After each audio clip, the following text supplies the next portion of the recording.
I think it really reinforces how naive and how out of his depth Witkoff is. I mean, it just seems to be, again, playing into Putin's hands. And, and crass.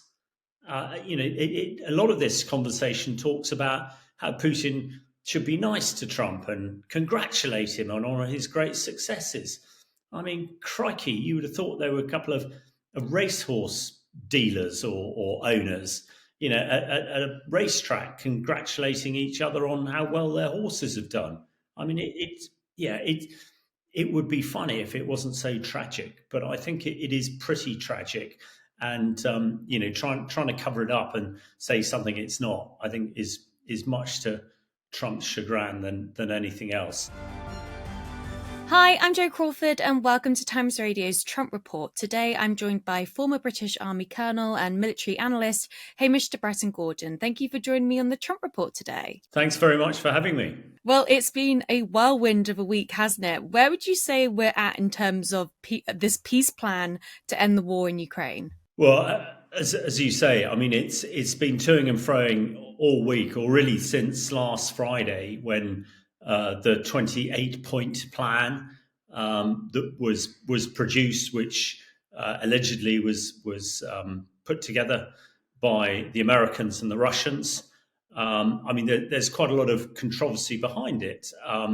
It seemed to read more like a Russian wish list, and had no Ukrainian input. In fact, some people who know Russian rather better than I do suggest that actually it was a Russian plan that has been translated literally from the Russian, and hence why a lot of us who've looked at this for some time thought it was rather strange. We then had the meeting in Geneva with Secretary of State Rubio and Ukrainians and the Coalition of the Willing coming up with a 24-point plan, which again seemed, to represent the views of the Ukrainians rather better.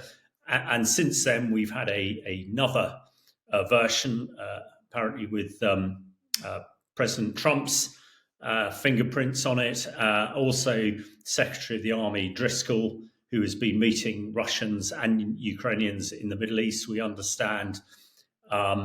So we at an impasse.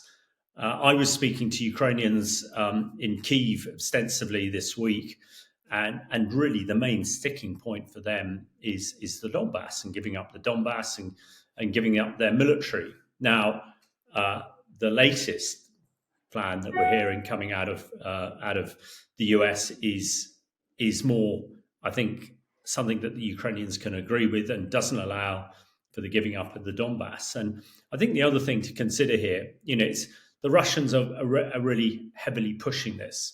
They're also saying how much advances they're making, particularly in places like the Donbass and elsewhere, where actually with greater scrutiny, one sort of rather questions quite a lot of what they're suggesting.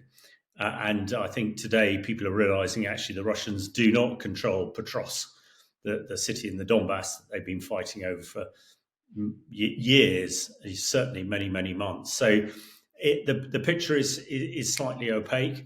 Of course, everybody is breathing a sort of slight relief with Thanksgiving Day. We're not expecting to hear anything from President Trump today. And I think, the mood music coming out of Moscow at the moment, certainly Putin, he doesn't seem like somebody who is about to sign a peace deal. He's off traveling around the very few countries in the world that he can still go to. And lest everybody forgets, he's still an indicted war criminal for taking thousands of children out of Ukraine. So some people are saying, we're close to peace and we've been for a long time. Well, for a long time, we haven't been close to peace at all. So, it depends what metric you use. When peace is being talked, we're all hopeful. I think absolutely everybody wants to see a peace agreement, but it's got to be a just peace for Ukraine. And I think President Zelensky has yet again emphasized this week that, any peace isn't isn't good enough. It's got to be a just peace, and and the Ukrainians will keep fighting on. I suppose today is the day that Trump originally gave for the Ukrainians to agree a peace deal. We have got to know with Trump that he is off to change his mind, and he appears to have done that. And he appears to not be withdrawing American support, intelligence in particular. And again, we've seen some very successful deep strikes by the Ukrainian Secret Service and military recently, which is undoubtedly aided by American and British and other Western intelligence. So, yeah, I think things are finely balanced. I think people aren't quite as upbeat as perhaps they were at the weekend when Trump said a deal was about to be done. He's still talking positively about it, and we might get a little bit more tomorrow, I suppose. And what you were saying there about how Trump is known for sort of changing his mind on if he's showing support for Russia or for Ukraine. And you recently wrote that Trump, sort of backtracking on that original 28-point plan, it seems to show that Trump had finally recognized that Russia was the aggressor, not Ukraine. I mean, we're expecting to have a US envoy going to Moscow next week. We're also expecting Zelensky to go to the White House. How do you think Trump's going to navigate that? Do you think that he's still currying favor for Ukraine at the moment?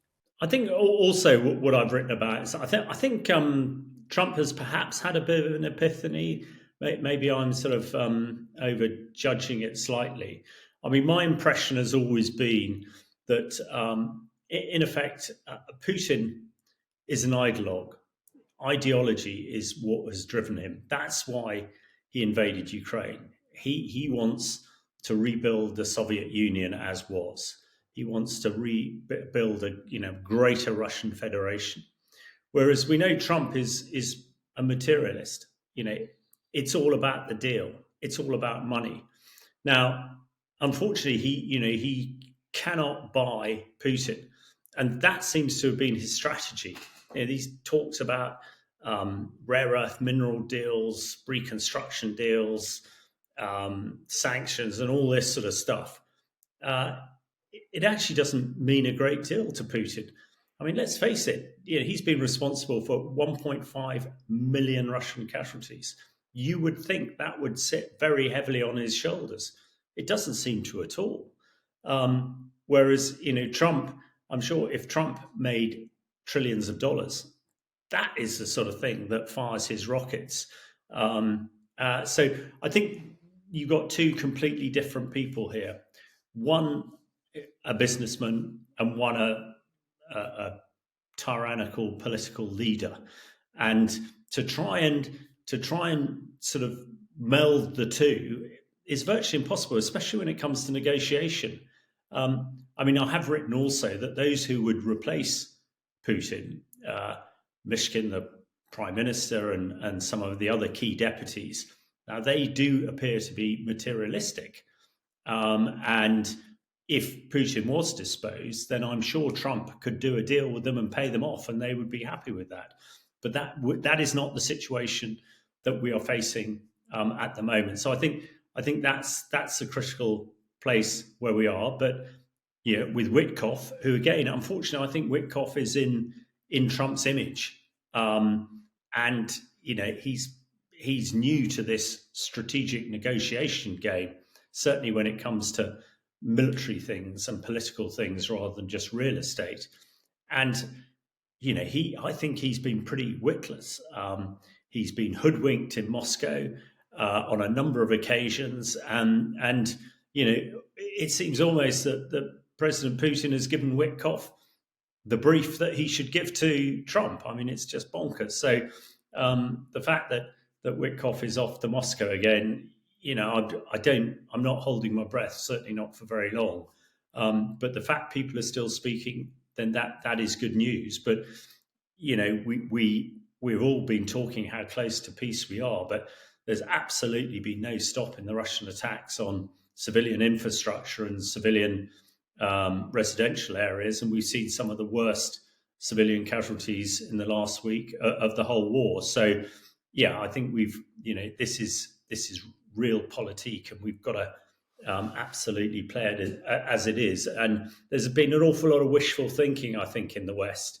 rather than cold hard reasoning. And I think hope people are now realizing the sort of person that Putin is, and really, I personally believe that Trump and the West need to play Putin at his own game, and it is strength that he appreciates, and it's weakness that he exploits, and we've got to do the former a lot more than the latter, which really is what we've shown hitherto, I think. I mean, what did you make of Steve Witkoff, the leaked phone call between him and Putin's senior advisor on foreign policy, where it appeared as though Witkoff was advising Russia on how to deal with Trump?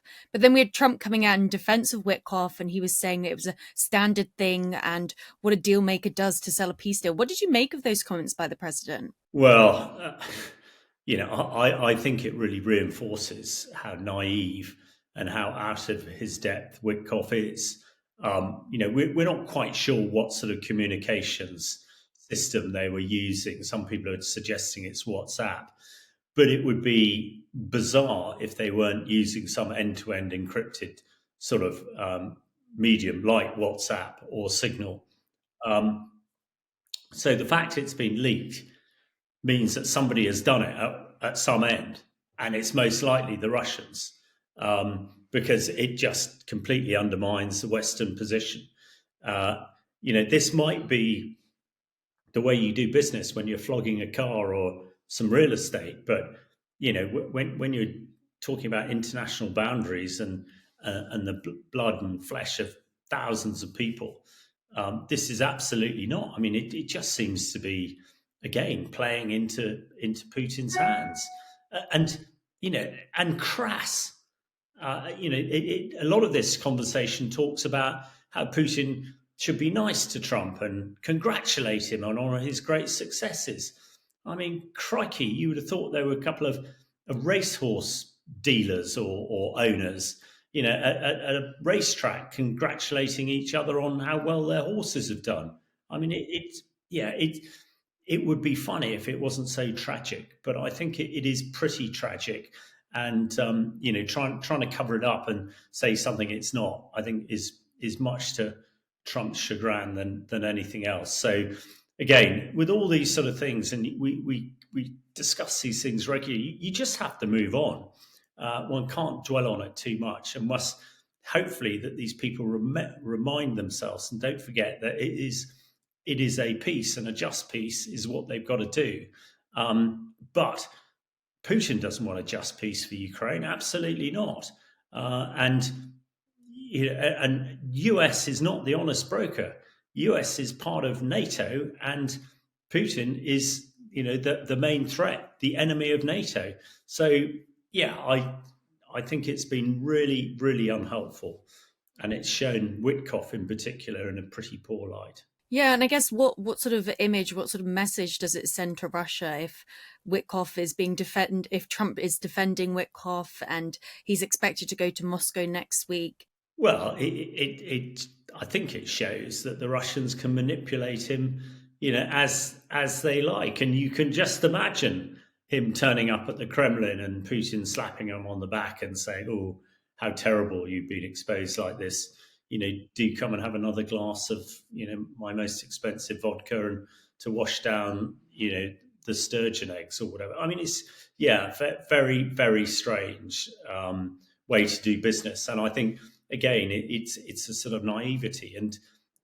And you sort of go back to the, when Trump took power in January, suggesting this war would be over in 24 hours. Well, I mean, he so badly got that wrong. And you just wonder how quickly he is learning, and one just is he so isolated from reality that he doesn't really understand that's going on? I don't know. I mean, I can't believe that's the case, because there do seem to be some really bright, experienced people around him, but there are also some people who, like Witkoff, who are clearly out of their depth.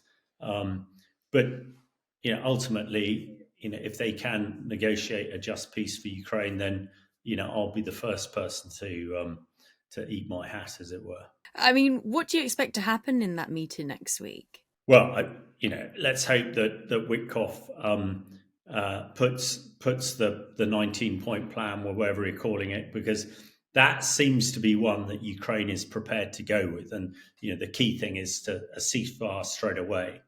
And let's hope that Witkoff can convince Putin that actually Trump is all in here.